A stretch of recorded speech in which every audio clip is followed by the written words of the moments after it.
Nshuti mukundwa, wowe ukunda ijambo ry'Imana kandi ukunda Imana, dusanzwe tubana kuri Trust and Obey Channel, nongeye kukwishimira kandi nkwifuriza amahoro y'Imana. Njyewe ndi Musoni Flavien, uyu ni umwanya udasanzwe tugiye kwigana ijambo ry'Imana. Muri uyu mwanya tugiye kwigana icyigisho gifite insanganyamatsiko ikomeye ivuga ngo ubwaka ikorosi ritugora gukata. Ubwaka ikorosi ritugora gukata. Reka dusenge. Witeka Mana nziza, izina ryawe rihabwe icyubahiro. Igihe waremaga umuntu muri Edeni, wohereje abamarayika kugira ngo bamwigishe, kugira ngo mu myumvire ye amenye gutandukanya ukuri n'ibinyoma. Ntabwo wari wifuje yuko umuntu atakumva irindi jwi, ahubwo wari wifuje yuko ijwi ryawe agomba kurigereranya n'andi majwi, akamenya gutandukanya icyiza n'ikibi. Ariko ntabwo byakunze, kuko Satani yarababeshye kandi babifatiraho umwanzuro kuri icyo kinyoma. Muri iki gihe gikomeye turi mu mateka y'isi, Satani aracyavuga, kandi abantu benshi batagize amahirwe yo gutega amatwi ijambo ryawe. Imyanzuro yabo bayifata bahengamiye ku cyo babwiwe, ariko mu by'ukuri kidakomoka ku ijambo ryawe. None ubwo tugiye kwiga ijambo ryawe, udufashe kugira ngo Umwuka wawe wera atubwire icyo urimo gushaka ku itorero ryawe. Uduhe kugira ngo two kuyoborwa n'amarangamutima, ahubwo mu myanzuro yose tuzaza dufata mu buzima bwacu iyoborwe n'imyanzuro dukomora mu byanditswe byawe byera. Tubisabye mu izina rya Yesu, amen. Ubwaka ikorosi ritugora gukata. Burya imodoka zose zifite uburyo zigenda, ariko kenshi na kenshi usanga imodoka igomba kuzakata ikorosi kandi yihuta, kenshi na kenshi bajya bayishyiramo amabuye cyangwa se bakayikoreza imicanga cyangwa bakayiha izindi mbaraga zizatuma ikata mu ikorosi yihuta kandi ikaharenga. Ariko kenshi na kenshi usanga imodoka nyinshi zihirima mu ikorosi bitewe n'umuvuduko cyangwa bitewe n'uburyo iyo modoka yakozwe cyangwa bitewe n'uko iryo korosi rimeze. Mu bigendanye n'imisengere nabyo haramo amakorosi agiye atandukanye, ariko muri iki gihe kirimo inyigisho nyinshi aho abantu bacanganyukiwe batabasha kumenya gutandukanya ukuri n'ibinyoma. Muri ino minsi hari ikorosi rikomeye abantu bahamagarirwa gukata, ariko iri korosi kurikata biragoranye. Ni ukubera iki? Ubwaka ari ikorosi rigora abantu gukata. Ubwaka ni iki? Tugiye kubireba muri iki cyigisho. Ubwaka ni iki? Ese bukomoka ku ki? Ubwaka ni iki kiburanga? Kandi ni iyihe mpamvu ituma umuntu wabugezemo ashobora no kurimbuka yibwira ko azabona ubugingo buhoraho? Nshuti zanjye, mu rwandiko rwa kabiri Pawulo yandikiye Timoteyo igice cya 4:2, Bibiliya itubwira ngo iki? Ubwiriza abantu ijambo ry'Imana, ugire umwete mu gihe kigukwiriye no mu kitagukwiriye. Uhane, uteshe, uhugure, ufite kwihangana kose no kwigisha. Mu magambo make, ibibwirizwa byacu muri ino minsi bigomba kuba byerekeye aho hantu, bigomba kuba byigisha abantu kandi bikaba bibahugura. Ibibwirizwa byacu bigomba kuba bitesha kandi bigahana abantu. Iri jambo ry'Imana rero ni ry'abantu bakeneye. Ariko Pawulo yavuze, kubera iki Pawulo yabwiye Timoteyo ngo akore ibi bintu? Umurongo wa 3, kuko igihe kizaza batazihanganira inyigisho nzima. Turi mu gihe inyigisho nzima itakwihanganirwa kubera ko itaryoshye, kubera ko idashyigikira, itemerera kamere niruba kwitwara uko umuntu ashatse. Inyigisho zibangamiye systeme y'isi, inyigisho zibangamiye systeme amadini arimo kugenda yinjiramo. Izo nyigisho abantu ntibazazihanganira. Igihe kizaza abantu ntibazihanganira inyigisho nzima, ahubwo kuko amatwi yabo azaba barya yifuza kumva ibibanezeza, bazigwiriza abigisha bahuje n'irari ryabo. Mu by'ukuri ni iki kiranga ubwaka? Mbere y'uko ubwaka buboneka, umuntu arabanza akagira ibintu yumva ashaka kumva. Iyo aje mu rusengero agasanga si byo byavuzwe, yumva yuko nta kintu cy'Imana cyavuzwe. Igikurikiyeho rero ni uko wa muntu yitoranyiriza abigisha bahuje n'irari rye, bamukora ku nzoka, agatangira ati kanaka aramfasha ariko kanaka ntamfasha.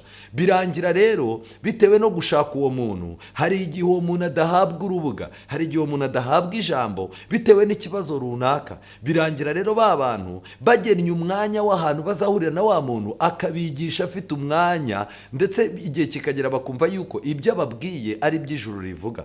Ariko ikibazo ngiki, ntabwo kuba wagenda ngo umuntu akwigishe ari bibi, nta nubwo ari bibi kuba umuntu wamutega amatwi igihe kirekire, ariko ikibazo ni kimwe, ni uko kenshi na kenshi abantu bitoranyiriza abigisha bahuje n'irari ryabo, kugira ngo abantu benshi banga abigisha bababwiza ukuri, bagashaka babandi bashima kamere, basiga amavuta ibyaha byabo kugira ngo ibyaha byabo batabireka. Rero abantu baziziba amatwi ngo batumve ukuri, bazayoba bakurikiza imigani y'ibinyoma. Mu rwandiko rwa mbere rwa Timoteyo igice cya 4 Bibiliya iravuga ngo ubuhakanyi bwo mu minsi y'imperuka. Ariko umwuka avuga yeruye ati, mu bihe bizaza bamwe bazagwa bave mu byizerwa, bite ku myuka iyobya n'inyigisho z'abadayimoni. Ngiki kintu gikomeye cyane kizatuma iri korosi kurikata bizagora abantu. Icya mbere, ibi bintu bizabera kugira ngo abantu bave mu byizerwa. Ese abantu barimo barava mu byizerwa? Yego rwose. Kandi abantu barimo bava mu byizerwa atari uko bigishijwe bagize ikindi, ahubwo ni inyigisho barimo guhabwa zihanagura inyigisho nzima bari barigishijwe. Abantu rero bazatangira bite ku myuka iyobya n'inyigisho z'abadayimoni, inyigisho zifite icyo zipfobya kuri Yesu, zifite icyo zipfobya ku itorero rye, zifite icyo zipfobya ku mategeko ye, zifite icyo zipfobya ku bigendanye n'ubuhanuzi n'aho ibihe bigeze. Aba bantu bazaba bayobejwe n'uburyarya bw'abigisha b'abanyabinyoma bafite inkovu z'ibyaha mu mitima yabo nk'iz'ubushye. Mu magambo make, ni igihe gikomeye aho umuntu azaza kwigisha utazi impamvu, ubona umuntu afite kuraje, afite morale, arimo arakwereka ko akunze Imana, ariko mu by'ukuri abenshi bazaba ari abigisha b'abanyabinyoma ndetse bayobejwe n'uburyarya bwabo. Nshuti zanjye, reka twinjire mu gitabo cy'ibyaduka byo mu minsi imperuka. Akagingo ka 92 karavuga ngo imyigishirize y'ibinyoma ndetse y'ubwaka izahora yigaragaza buri gihe. Imyigisho y'ibinyoma ndetse y'ubwaka. Ubwaka ni ugushyuha mu bintu by'Imana cyane, ku buryo wumva ari wowe muntu ufite ukuri, ku buryo wumva ko ibintu ufite ari byo by'ukuri, kandi nanone ukumva ko abandi bantu bose ari abapagani, ukumva ijuru ari wowe wenyine Imana isigaranye, abandi bose byanze. Igihe Eliya yabwiraga Imana ko ari we Imana isigaranye wenyine, yari yamaze kugera mu mwuka w'ubwaka. Icyo Imana yakoze, Imana yamweretse ko ifite abandi bantu. Ni ikosa rikomeye kwibwira yuko ari we muvugabutumwa wenyine usigaye uvuga ukuri. Byaba ari ikosa kwibwira ko ari njye muvugabutumwa njyenyine Imana isigaranye uvuga ukuri. Byaba ari ikosa kumva yuko ari we mukiranutsi wenyine. Byaba ari ikosa kumva ko kanaka ari we muntu Imana isigaranye mu bantu basenga Imana ikabumva, abandi Imana itakibumva. Ngiyo inkomoko y'ubwaka. Muri iki gitabo baranditse ngo bitewe n'abantu bamwe bo mu itorero bazajya bavuga ko bayobowe n'Imana, abazihuta bataratumwe bagira ngo batange umunsi n'itariki yo gusohozwa k'ubuhanuzi, umwanzi anezezwa n'uko bagenza batyo, kuko guhora batsindwa umusubizo kwabo n'amabwiriza yabo y'ibinyoma bikurura urudubi no kutizera. Satani azajyana abantu abageze ku rwego batangira gushyiraho ibihe, batangira vuga bati itariki ni byagenze gutya. Ejo bundi nasomye akantu k'umuntu agenda ahuza ibihe, ahita avuga ngo ibyumweru 70, ngo ibyumweru 70 ngo birahura n'imyaka ngo kuva muri 2010 ngo kugeza muri 2016. Ubu ni ubuyobe bukomeye. Ikindi Satani ayungukira mu bwaka nuko bahora bashyiraho ibintu, bakavuga ibintu bizaba n'ibiki byose. Iyo bitabaye, urwo rudubi bituma abantu bahora baracanganyukiwe. Mbega amagambo akomeye. Mu byaduka byo mu minsi imperuka akagingo k'154 baranditse ngo muzajya mufata amagambo yo mu bihamya avuga ku iherezo ry'igihe cy'imbabazi, kwishungura rigomba kunyeganyeza ubwoko bw'Imana, kandi muzajya muvuga ko muri ubu bwoko hazasohokamo ubundi burushijeho kwera no gutungana. Ngiki kintu ubwaka bugendereye. Satani yateguye yuko ubwaka buzifashisha amagambo yo mu bihamya barangiza bakabicurika. N'uyu munsi wa none dufite abantu benshi barimo gucurika umwuka w'ubuhanuzi kugira ngo uhuze n'amarangamutima yabo. Ikindi, abantu bagiye kuvuga yuko igihe cy'imbabazi cyarangiye, bavuge yuko ishungura ryarangiye. N'uyu munsi wa none dufite abantu barimo kwigisha ko kuva korona yatangira imbabazi zahise zirangira. Ese imbabazi z'Imana zigendana gute n'ibi byorezo bisanzwe? Oya nshuti zanjye. Ikindi, aba bantu bazaza bavuga yuko muri ubu bwoko hazasohokamo ubundi burushaho kwera. Ngiyi nyigisho ikomeye, aho abantu barimo kuvuga ko muri iri torero ryacu ry'ukuri Imana yiteguye gukuramo abandi bantu bakiranuka kuturuta. Ariko mu by'ukuri iyi ni inyigisho y'ibinyoma. Mu by'ukuri mubimenye, ibyo byose binezeza umwanzi. Ibyanyu biramutse byemewe na benshi bakavuga kandi bagakora nk'uko mubyemera, twabona hadutse umutwe w'ubwaka bukomeye cyane utari wigera uboneka mu badivanisi umunsi wa karindwi. Ibyo nibyo Satani ashaka. Buri gihe Satani aba ashaka itsinda rigomba gusohoka mu itorero ry'abadivantisiti, kandi iri tsinda ritangira Satani aryereka ko ririmo kwiga ibyanditswe, bikarangira Satani aberetse yuko itorero atari ryiza, bakarisohokamo bakajya gushinga sisiteme zabo.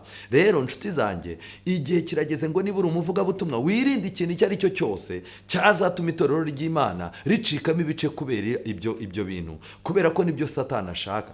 Twihuta, mu Baheburayo 6:19 Bibiliya ivuga ngo iki? Ibyo byiringiro tubifite nk'igitsi ku mutima gikomeye kandi gishikamye, cyinjira hirya y'umwenda ukingiriza ahera cyane. Mu magambo make, abantu batazatwarwa n'ubwaka ni abantu bafite ibyiringiro bitsindagiye bikomeye umutima wabo ku buryo utatwarwa n'utuntu tubonetse twose, ariko ibyo byiringiro byabo bikaba bishikamye hirya y'umwenda ukingiriza ahera cyane. Mu magambo make, bishikamye ku cyo Kristo arimo kudukorera ahera cyane. Rero nibitaba ibyo, abantu bazagenda. Hagiye kuboneka abantu bacurika amasomo ya Bibiliya, hagiye kuboneka abantu bacurika amasezerano y'Imana, hagiye kuboneka abantu bacurika amateka y'itorero. Reka tujye muri iki gitabo cy'ivugabutumwa. Ni amagambo akomeye nasomye mu gitabo cy'ivugabutumwa, paje 278 na paje 279. Baranditse ngo, ndetse na bamwe mu bo Imana yari yarahaye icyubahiro mu gihe cyashize bazayoba bitandukanye rwose n'ukuri, bageze ubwo bavuganira inyigisho ziyobya ku byerekeranye n'ingingo nyinshi zikubiye mu kuri, harimo n'ihame ryerekeye ubuturo bwera.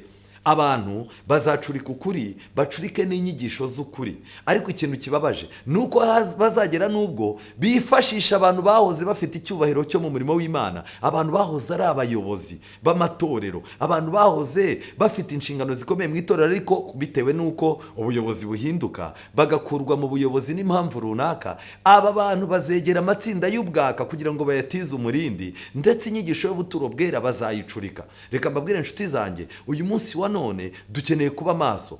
Iteka biba bikomeye gushikama ku byiringiro twatangiranye kugeza ku iherezo, kandi ingorane zirushaho kwiyongera igihe hariho imbaraga zihishe zikora ubutaruhuka zigamije kuzana undi mwuka uva ku ruhande rwa Satani ugamije gusenya umurimo. Uyu munsi wa none impamvu hariho inyigisho ivuga ngo umurimo wararangiye, ni umwuka wa Satani urimo kuva ku ruhande ugendereye gusenya umurimo. Ibi nabyo ni ukuboko kw'iburyo. Gusenya umurimo ukorerwa mu itorero ni ukuboko kw'iburyo k'ubwaka.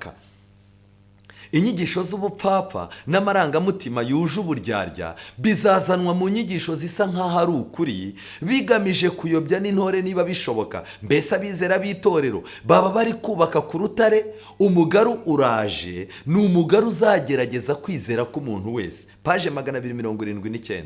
Mbega amagambo akomeye. Inyigisho z'ubupfapfa zizafatanya n'amarangamutima yuje uburyarya, bizazanwa mu nyigisho zisa nk'aho ari iz'ukuri. Ngibi ibintu birimo kuba. Abantu barimo barabeshya, barimo baravuga ngo babonye Imana, barimo baravuga ngo Imana yabahaye ibimenyetso by'uko itorero ryarangiye, by'uko umurimo warangiye, ariko ibi byose ni ubuyobe bukomeye.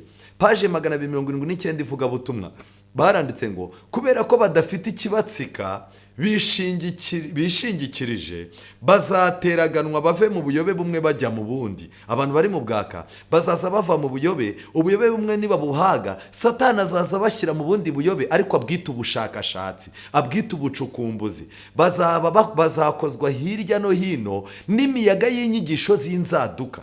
Umuntu wese utabaye maso ngo yirinde azahura n'imiyaga y'inyigisho z'inzaduka, ajya ava mu buyobe ajya mu bundi, ava mu buyobe ajya mu bundi. Twihuta, mu bihe byose Satani yagerageje kugwabiza imihati y'abagaragu b'Imana akoresheje kwinjiza umwuka w'ubwaka mu itorero. Uko niko byari bimeze mu gihe cya Pawulo, kandi ni nako byagenze mu binyejana byakurikiyeho, mu gihe cy'ubugorozi na Wycliffe, Luteri ndetse n'abandi benshi bahesheje isi umugisha. Kubera ibyo bakoraga no kwizera kwabo, bahuye n'amayeri y'umwanzi yakoreshaga kugira ngo ayobore mu bwaka. Abantu bagiraga umwete w'indengakamere, abantu batari ku rugero rukwiriye kandi batejejwe, abantu bayobye bigishije ko kugera ku butungane nyakuri bijyana n'intekerezo z'umuntu, maze bakazirenza ibitekerezo by'isi, maze bikayobora abantu ku kwirinda kugira umurimo bakora. Aya magambo yanditse mu byakozwe n'intumwa, igice icyigisho cyo mu byakozwe n'intumwa kuri paje 215. Nshuti zanjye, nagira ngo mbabwire yuko uyu munsi wa none ibintu birakomeye. Rero byanga byakunda, mu gihe cya Pawulo, mu gihe cy'ubugorozi Wycliffe na Luther, ubwaka bwagiye buzambya ibintu byinshi, bugatuma uprotestani butajya mbere. Ikosa ry'abantu ryabasha kwihanganirwa kurusha urundi ruhande rwo gukabya mu bwaka. Nshuti zanjye, hano mu gitabo cy'inama ku mirire n'ibyo kurya bagaragaje yuko ubwaka bufite impande nyinshi. Ingingo ya 331 baranditse ngo, mwene data nawe mushiki wanjye, mwagaragaje ubwaka bukabije ku by'imirire, bituma mutesha umutwe abo mukorana mu kigo. Ubu noneho umwanzi arashaka kubakururira ku rundi ruhande rwo gukabya, akabateza gukoresha indyo nkene gusa. Mu magambo make, ubwaka bwaragiye bugera no mu kurya, ku buryo abantu bageze aho bareka ibintu mu by'ukuri badafite ibindi babisimbuza. Rero nshuti zanjye, aya magambo yarakomeje arandika ngo, mujye mushakashaka ubwenge mvajuru kandi mukorane ubushishozi. Nimujya mu ruhande rw'ubwaka, muzabona ko mugiye gusubira inyuma, kandi nubwo mwaba mukorana umutimanama, muzasigara mubona ko mukwiriye gushidikanya iby'umutimanama ubabwira, maze mutererwe icyizere na bene data ndetse n'abatizera. Mube mwiringiye neza ko mutagomba kwihuta cyane ngo murenge umucyo muzima mwahawe n'Imana. Ntimugatwarwe n'ibitekerezo by'abandi, ahubwo mugende mufite ubwenge kandi mwubaha Imana. Inama ku mirire n'ibyo kurya, paje 190. Mu magambo make, ubwaka buragutse kuko buragenda bukagera mu biryo, abantu bakagira ibintu bavuga bumva yuko ari byo bizatuma bajya mu ijuru, bakagira ibintu runaka bareka, ariko ubwaka bugatuma batagira n'ikindi babisimbuza. Ni byiza, abantu b'Imana hari ibiryo batagomba kurya, hari imyenda batagomba kwambara, hari ibyo batagomba kunywa, ariko nanone ni ngombwa ko twirinda kubivangamo n'ubwaka, ku buryo wumva yuko mwene so musengana ugifite intege nke utarareka amazi adatetse, mwene so musengana utarareka kurya inyama, ku buryo wumva ko nta n'ijambo yavuga, ku buryo wumva atavuga n'itangazo mu rusengero, nta n'ikindi kintu. Dukwiye kwitonda cyane, dukwiye kwirinda ubwaka.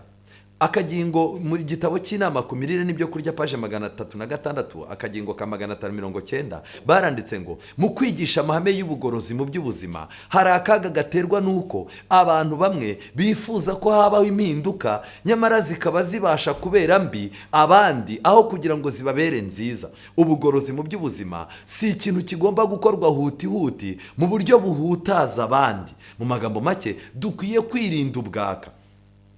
Reka turebe mu bigendanye n'amatsinda. Amatsinda ni meza. Mu gihe cya Pawulo, umurimo w'intumwa wakorerwaga mu matsinda, kandi uyu munsi wa none mu itorero ryacu nta kintu tuzageraho tudafite amatsinda, bitewe n'uko Satani azi ko umurimo uko watangiye ariko ugomba gusozwa. Rero agomba gutangira gukora amatsinda yo kuzambya umurimo w'Imana, kandi Satani yiteguye kumvisha abantu yuko buri gihe amatsinda ari mabi, ariko amatsinda ntabwo ari mabi. Gusa ikigomba gukorwa ni iki? Nuko amatsinda agomba kuba abantu bazi gucukumbura mu byanditswe, bakamenya gutandukanya ukuri n'ibinyoma, kugira ngo batazisanga bari mu bwaka.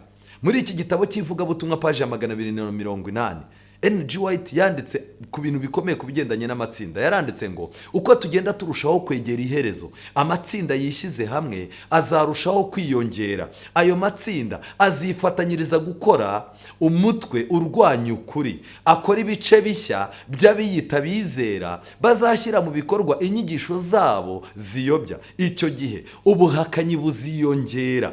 Abagabo n'abagore bishyiriye hamwe kurwanya umwami Imana yo mu ijuru, kandi ikibabaje nuko itorero rikangutse by'igice ku buryo ryamenya ibyo bintu. Itorero rikangutse by'igice ntabwo rizi ibintu birimo kubera mu matsinda, ntabwo bizi ibintu birimo kubera mu ngo z'abantu. Abantu barimo barasenya ubutumwa, barimo barasenya umurimo, abantu barimo bariga inyigisho z'ibinyoma. Hari n'amatsinda amwe yatangiye kwiga inyigisho zo muri Babuloni, barimo kubwirwa yuko amategeko nta kintu amaze, isabato nta kintu imaze, barimo kohererezwa abashyitsi bavuye i Babuloni akaba aribo babigisha. Gusa itorero naryo rigomba tugomba kubigiramo ubwenge, kuko nanone buri gihe icyo ari cyo cyose ntabwo bivuze ngo abantu basengeye kwa kanaka bivuze yuko bayobye. Ntabwo abantu niba basuye umuvugabutumwa agasenga akabigisha umunsi umwe ntabwo bivuze yuko abo bantu bayobye. Ariko niba gahunda zo mu nzu y'Imana umuntu wavuze yuko ziba zibishye, akavuga ko gahunda zibera mu rugo rwa kanaka arizo zimuryohera, umuntu agasimbuza amateraniro yera amateraniro mu rugo rwa kanaka, kandi akumva yuko umuntu utageze muri urwo rugo atari umuntu w'Imana, itorero rikeneye kuba maso. Iryo tsinda riba ririmo gusenya umurimo aho kuwubaka. Hakenewe rero ubwenge n'ubushishozi. Nshuti zanjye, nagira ngo mbabwire amagambo akomeye ari mu gitabo cy'ibyaduka byo minsi imperuka, ingingo y'142. Baranditse ngo, ibyo nemereje Iminneapolisi narabihamirijwe. Ku birebana n'ubugorozi bugomba gukorerwa amatorero, ubugorozi bugomba gukorwa kugira ngo bube umuti w'intege nke n'ubuhumyi mu by'umwuka bikomeje gufata ubwoko bwari bwarahawe amahirwe n'imigisha ndetse n'imyanya y'agaciro. Abagize ubwo bwoko bari barasohotse ari abagorozi bavuye mu madini y'imihango yari asanzwe, ariko noneho ubu bari gukora nk'ibyo ayo madini yakoze. Twiringiye ko tutazakenera gucikamo ibindi bice mu gihe tukigundiriye ubumwe bw'umwuka. Ellen White yavuze iby'Iminneapolis, avuga yuko ubutumwa bwatangiye Minneapolis mu 1848 bwagombaga kwakirwa nubwo abayobozi batabushakaga. Avuga yuko byanga byakunda abo bantu bagombaga gushyigikirwa kandi ntibajugunywe. Ariko arangije aravuga ati, rero nanone mfite amakenga, twiringiye ko tutazakenera gucikamo ibindi bice. Uyu munsi wa none hari abantu benshi bacitse mu itorero, ubwaka bubajyana hanze yaryo, bavuga yuko itorero ryanze ubutumwa bw'Iminneapolis. Nyamara Ellen White yavuze yuko nubwo mu gihe cy'abayobozi batari bakakiriye ubwo butumwa, ariko yavugaga ko nta mpamvu yatumwa kutakira ubutumwa bw'Iminneapolis, byagomba gusohora abantu mu itorero bakajya gushinga iryabo dini. Arangije ati, mu gihe tukigundiriye ubumwe bw'umwuka mu murunga w'amahoro, ntituzatuza kurwanya ubwaka burema ibice dukoresheje inyandiko ndetse n'ijwi riranguruye. Mu magambo make, ngiki cy'itorero rigomba gukora, rigomba gukoresha ibyanditswe byera kandi rigakoresha ijwi riranguruye mu kurwanya ubwaka, mu kurwanya ibice. Ariko nanone bakitonda, kuko uyu munsi wa none abantu benshi barimo bagenda bashaka uburyo baca abantu. Umuntu arimo aricara akavuga ati, kwa kanaka hari igice, kwa kanaka hari itsinda, kanaka asigaye yigisha ibintu by'ubwaka, impamvu mu rusengero icya 10 cyabaye gike, impamvu amaturo yabaye make, impamvu abizera runaka bataje, kanaka niwe wabiteye. None wajya ko nukabona hagiye kubaho imyanzuro, hagiye gufatirwa imyanzuro y'uburakari. Nyamara nshuti zanjye, abayobozi b'itorero nabo bakeneye kuyoborwa n'umwuka w'Imana, bakagenzura bakanashishoza, bakareba yuko ibyo babwiwe n'abantu byose si ukuri. Icyambere, dufite imbaraga yanga iri torero ishaka yuko rihoramo akavuyo. Iyo mbaraga irabizi neza yuko abayobozi b'itorero, abapasteri, nibafatira imyanzuro ihubutse abalayike, bagafatira imyanzuro ihubutse abizera, hazaboneka ikibazo. Kubw'ibyo dufite abantu bashinzwe guteranya abakora umurimo w'Imana kandi bo batawukora, bagateranya abayobozi, bagateranya abakuru b'itorero n'abapasteri, bagateranya abalayike n'abapastoro. Iki kintu mukeneye kuba maso mukakimenya. Ubwaka rero burakomeye. Mu gitabo cy'ivugabutumwa paje 284, umwanzuro wa nyuma w'ubwaka nuko uwabubonye uw'itorero ryasuye rikabimwereka akanga gukurikira ukuri, akanga kureka inyigisho z'ibinyoma, habaho gahunda yuko agomba gucibwa. Mu gitabo cy'ivugabutumwa rero paje 284 baranditse ngo, itorero rishobora guhamagarirwa guheza abinangira bakanga gukosorwa. Rishobora guhamagarirwa guheza abinangira bakanga gukosorwa. Iyi aba ari inshingano ibabaje, iba ngombwa gukorwa. Ni inshingano ibabaje ariko igomba gukorwa. Ariko ikibazo kibabaje nuko ujya kumva abantu baravuze bati, tugende tujye kureba uko kanaka acibwa na rya tsinda rye. Umva, Imana yakoze ukuntu yajyaga nyirataho, naze nawe bamujugunye nanjye mbona umwanya wo kwigisha. Ariko mu by'ukuri ntabwo ari cyo kintu tugomba guharanira. Hano muri iki gitabo baranditse ngo, iyi ntambwe ni intambwe ibabaje cyane kandi ntikwiriye guterwa igihe izindi nzira zose zo gukosora no gukiza umuntu uri mu buyobe zananiranye. Mu magambo make, hari inzira nyinshi Imana yahaye itorero ryayo, itorero rigomba gucamo mu guhangana n'ubwaka, mu guhangana n'iki kintu. Ariko nanone ikibazo cy'ubwaka ni kimwe, ni uko umuntu uri mu bwaka Satani amucanamo umuriro ku buryo yumva ari we muntu w'Imana wenyine, akumva ni we muntu uri mukuri wenyine, akumva kandi ibintu bimurimo aramutse abivuyemo yaba ayobye, akumva ibintu bimuyoboye ubushyuhe afite, aramutse ateze amatwi umuntu umugira inama yaba ataye. Noneho bituma umuntu yihagararaho ku buryo umuntu ashobora kurimbuka kandi yibwira ko ari mukuri. Imana iratangaje kandi ikunda abantu. Reka intambwe yo guca umwizera wagiye mu bwaka no mu buyobe ijye ibanzirizwa n'amasengesho, ibanzirizwe n'ibintu byinshi n'ubucukumbuzi. Kandi nagira ngo mbabwire bayobozi, bantu bayoboye mu nzu y'Imana, igihe cyose musenze Imana izabereka yuko uwo muntu abeshyerwa cyangwa atabeshyerwa, kandi Imana izabaha inzira nyinshi nk'uko muri iki gitabo babivuga zatuma wa muntu mumugarura mu neza kuruta kumukoza isoni ku mugaragaro. Ubwaka, ikorosi ritugora gukata. Imana irinde abizera, ibaha amatwi, ibaha uburyo bwiza bwo kwirinda ikintu icyo ari cyo cyose cyabacanganyukisha. Ubwaka buri gihe bwubakira ku nyigisho yerekana yuko ubuyobozi bwayobye, yuko itorero ritakiri iry'Imana, imbabazi zarangiye, mwuka w'Imana yavuyeho, kandi abayobozi batagikoreshwa n'imbaraga y'Imana. Bakerekana yuko kuruhuka no kugira ngo umuntu abe umuntu w'Imana bishyitse bimusaba kuva mu itorero. Ariko ubwo bwose ni ubuyobe. Imana ibahe kugira ishyikizo, twiyubake ku byanditswe byera kandi byera cyane. Nibyo mbasabira nanjye nisabira mu izina rya Yesu, amen. Dusenge. Witeka Mana nziza, izina ryawe rihabwe icyubahiro. Twishyize mu biganza byawe kugira ngo uturinde ubushukanyi burimo gutera, uturinde twebwe abigisha kuba twakumva yuko hari icyo turi cyo kugeza ubwo Satani yazatwongorera tugahinduka ikibazo ku murimo. Uduhe guca bugufi cyane, uko urushaho kuduhishurira ukuri gushyashya, aba ari nako urushaho kutwumvisha yuko turi abanyantege nkeya, kugira ngo twegere bagenzi bacu. Uduhe gutegerereza mu nzu yawe twihanganye kandi dufite ibyiringiro bishyitse. Gusa uturinde kuba abanyabwoba ku buryo tutavuga ukuri kwawe. Kandi igihe kirageze, yaba abayobozi yaba n'abandi bantu abo ari bo bose bagushaka, ubahumura amaso kugira ngo bamenye gutandukanya ukuri n'ibinyoma. Kandi uyu munsi wa none ubwo ubwaka burimo kwambika umwambaro wo gukiranuka, ku buryo umwete w'ubwaka abantu bawita imbaraga za mwuka zamanutse. Uduhe guca bugufi kugira ngo tumenye imikorere yawe, kandi uturinde kugendera mu bufana no mu marangamutima y'undi muntu. Tubisabye mu izina rya Yesu, amen.